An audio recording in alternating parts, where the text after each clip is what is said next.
What is the strongest weapon of mankind? The god machines of the Adeptus Mechanicus? No. The Astartes legions? No.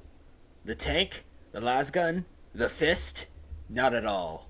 Courage and courage alone stands above them all. Whoa, you're in the army. Nothing like war to wake you up, eh, boys?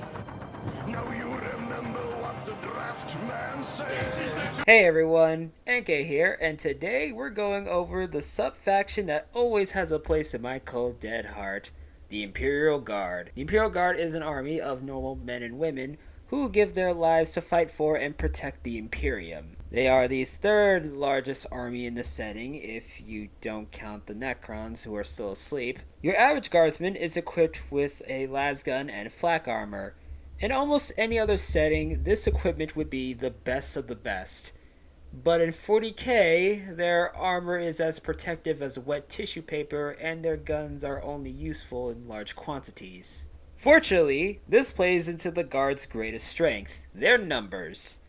The Imperial Guard can literally afford to drown their enemies in bodies. For every one that falls, another 10 rise up to take their place. In fact, their numbers are such a strength that it is also their weakness. You see, logistics is extremely important for a military force to function. A subdivision of the Adeptus Administratum called the Departmentum Munitorum is in charge of the logistical needs of the Imperial Guard and the raising of new regiments. Despite this, the Departmentum Munitorum have no clue how many soldiers there are in the Guard. Keep in mind that not every world produces soldiers. It's one of the three options in paying the Imperial tithe, though they will have certain worlds raise regiments depending on the situation. Now take this and combine it with the fact that the Imperium has over 1 million worlds and are fighting multiple enemies on multiple fronts. Yeah, good luck keeping track with all of that. Spoiler alert, but in the story Watching the Rain, it basically states that even filing a document incorrectly can lead to entire regiments not receiving shipments of weapons, ammo, armor, or even food. To say that Imperial bureaucracy is a mess is like saying Magnus did an oopsie when he broke into the Emperor's Webway project. Most Imperial Guard regiments aren't the same.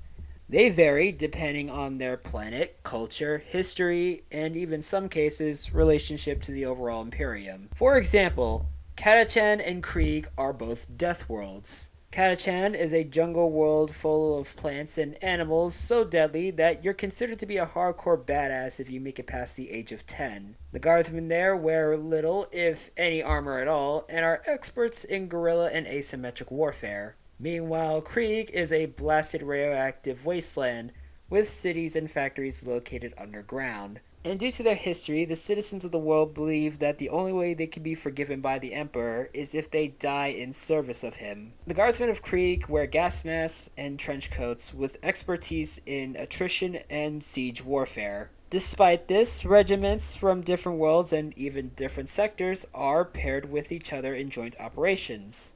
Some work well with each other, like the Maccabian Janissaries and the Death Corps of Krieg, while others not so much, like the Pyrran Dragoons and the Armageddon Orc Hunters. In that particular case, the colonels of both regiments had a little bit of an argument after the Pyrran Dragoons abandoned the camp they were meant to guard from the Orcs. They then dueled, and the Pyrran colonel was victorious because he had technically won the duel, while ignoring the fact that his face was all bloodied and bruised. When I found out about this incident, my immediate thought was whoever in the Departmental Munitorum thought it was a good idea to pair these diametrically opposed forces together should be thrown into the Eye of Terror. The history of the Imperial Guard goes all the way back to the Great Crusade.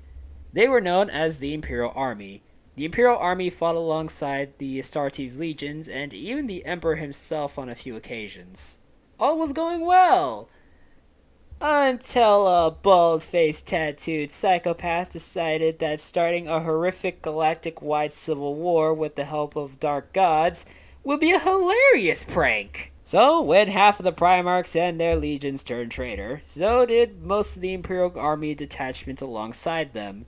The death toll was uncountable. After this, the Imperial Army forces were broken down into the Imperial Guard and the Imperial Navy. The Imperial Guard was banned from using combined arms formations. While this seems and is inefficient, this is to minimize damage that could occur if a regiment turns traitor. If an infantry regiment turns traitor, then the artillery and armored regiments accompanying them will have new props for target practice. Along with this was the introduction of the Officio Perfectus, the Commissars. The Commissars are graduates of the Schola Progenium, who are sent to every guardsman regiment to enforce discipline and improve morale. They do this through leading by example and saying something along the lines of, "It's either probable death from the enemy or definite death from me." Despite the fact that they're mostly regular humans with significantly weaker armor and weapons compared to their enemies, the Imperial Guard have stood against the worst horrors of the galaxy for over 10,000 years. And they will continue doing so for 10,000 more. Anyways, that'll be it. I've been NK. Leave a like, comment, subscribe, all that stuff. And I'll see y'all next time. Bye.